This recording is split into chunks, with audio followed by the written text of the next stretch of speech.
The Resident Evil series has never shied away from blood and gore. For a lot of gamers, Resident Evil was the first introduction to the survival horror genre, and by extension, their first experience with intense video game gore. If you were a kid and your parents knew you were playing the Resident Evil games, they weren't stoked about it, with Resident Evil 7 just around the corner to shower us with more blood than ever before.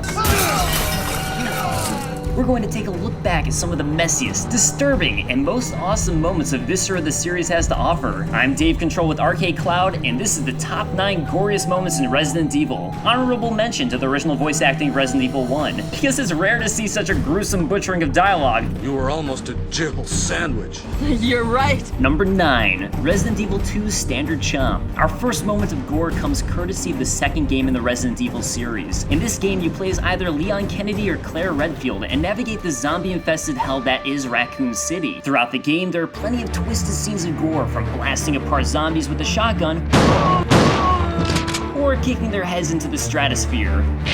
But one moment in particular sticks out from the rest for the impression it leaves on the player. In the course of your adventure, you're almost certain to die at the hand of the zombie horde at least once. If this death happens to come as a result of the zombies biting you, you'll be treated to a disturbing game over screen, which shows the zombie feeding on the dead corpse of your fallen hero. While there are much gorier scenes in the Resident Evil series, what made this one stick out is the nature of the scene, as it showed you the fate that awaited your character should you fail, and it was one that would be burned into gamers' minds for years to come. Number 8, Viva Las Plagas. Our number 8 is our first appearance from Resident Evil 4, considered by many to be the best the series has to offer. While RE4 did show a shift towards more action-oriented gameplay, there was plenty of moments of creeping tension and outright terror. Looking at you, Regenerators, and your awful, awful breathing noises, as well as buckets of blood and gore. Unlike previous games where you're fighting off zombies, Resident Evil 4 sees hero Leon Kennedy taking on the villagers of a small town that had been infected by the Las Plagas parasite. This is way different than the T-Virus. Instead of turning people into zombies, you'll just turn them into mindless, shambling masses that can't listen to reason, don't sleep, and spend every moment pursuing living victims to take a bite out of them. You know, like a zombie. Don't say that. Why not? Because it's ridiculous. Joking aside, the Las Plagas is the reason some Resident Evil 4 veterans carry a bunch of flashbangs around. As Leon is exploring, he comes across a villager who's gyrating around like an extra in the Thriller video.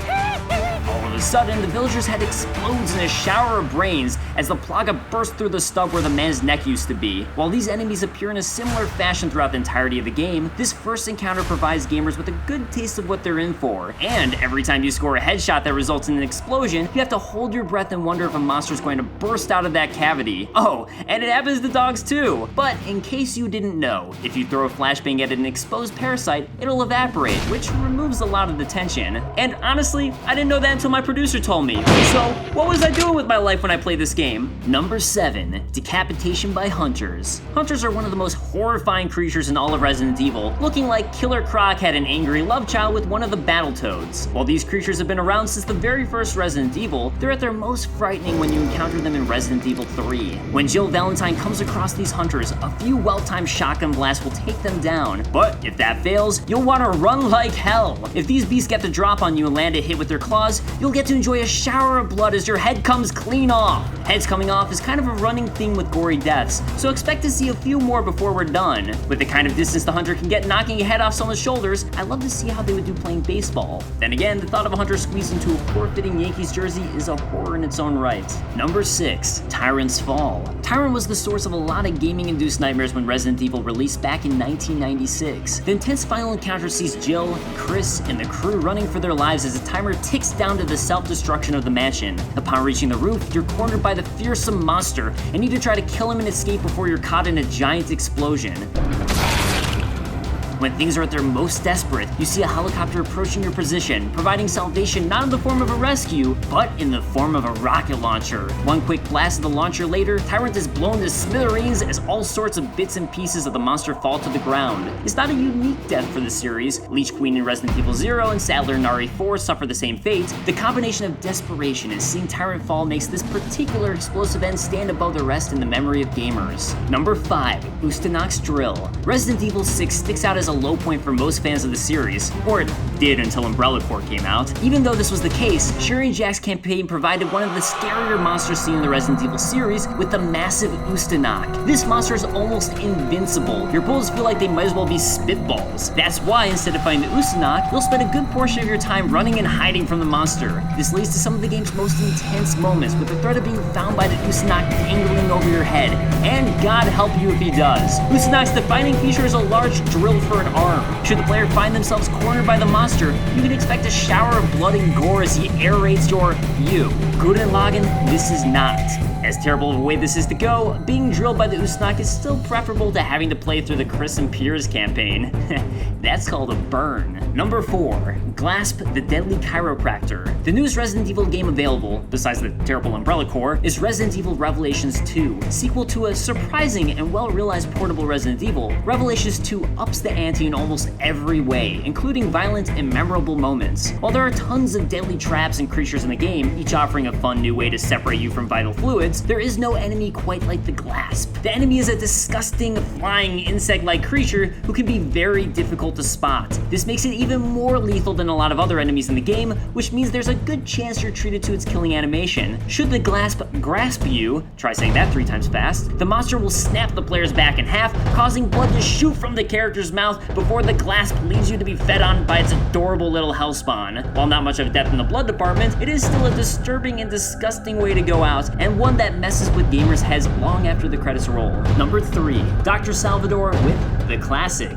Even if you're not a huge fan of Resident Evil, an enemy that every gamer in existence can identify is Dr. Salvador, and for good reason. This chainsaw-wielding, potato-sack-wearing psychopath first burst onto the scene in Resident Evil 4 and in the very first chapter of the game. Let me tell you, nothing quite describes the feeling that players get after mowing down several enemies and isolating yourself in a house when you see Salvador joining the fight with his fellow villagers and revving up his chainsaw. You knew at this point that shit was about to go down, and that you want to keep as much distance between yourself and this enemy as possible. Should you get too close, he drives his chainsaw right into your neck, with blood splattering all over the screen, before the blade works its way through Leon's spine and his head topples off and his body slumps to the ground. Chainsaws were a horror trope before Resident Evil, but for a lot of gamers, this is why they'll jump at a chainsaw revving. Number 2, the RASKLEPANJE borrows from Alien. Despite Resident Evil 6 ranking low on many Resi fans' lists, it is a moment from this very game that takes our number 2 spot today, courtesy of a death scene ripped right from a Ridley Scott film. The RASKLEPANJE is an enemy in Resident Evil 6 that has a design as ugly as its name is hard to pronounce. This creature appears in various campaigns in the game, and unlike other enemies on this list, you can play as the RASKLEPANJE courtesy of the game's Agent Hunt mode. No matter if you're playing as them or fighting against them, however, you can come across this death scene. If the RASKLEPANJE grabs somebody, a long, protruding mouth will come out and eat off the victim's face. If this isn't a bad enough way to go, after losing their face, a xenomorph, another RASKLEPANJE, bursts out of the dead agent's chest cavity. This is a super violent death that also, in a way, pays homage to one of the greatest movie franchises around. Even so, there is still one more gory moment that had us cringing even more. Number 1. As you may have been able to tell by the fact that it appeared twice on this list already, Resident Evil 4 has some of the most twisted scenes in any Resident Evil game, so it should come as no surprise that the game shows up in our number 1 spot. Seriously, we're not playing favorites at all here. While there is more than enough gore to choose from in this game, no other moment in this game is quite as disturbing or sickening as the one that happens when you die at the hands of the Novistador. Yet another insect-like creature, which seemed to have the market cornered for gruesome Resident Evil deaths, this monster is one that uses both its legs and a deadly acid as a weapon. Should Novistador get his claws on Leon, the monster will melt away his face with acid, revealing the bloody skull beneath and leaving flaps of skin clinging to the skull. That about does it for our Goriest Resident Evil moments. With so many games in the series, there is without question something we may have missed, so leave a comment below letting us know which gory moment made you squirm most. Also, don't forget to like this video and subscribe to the channel. Thanks for watching.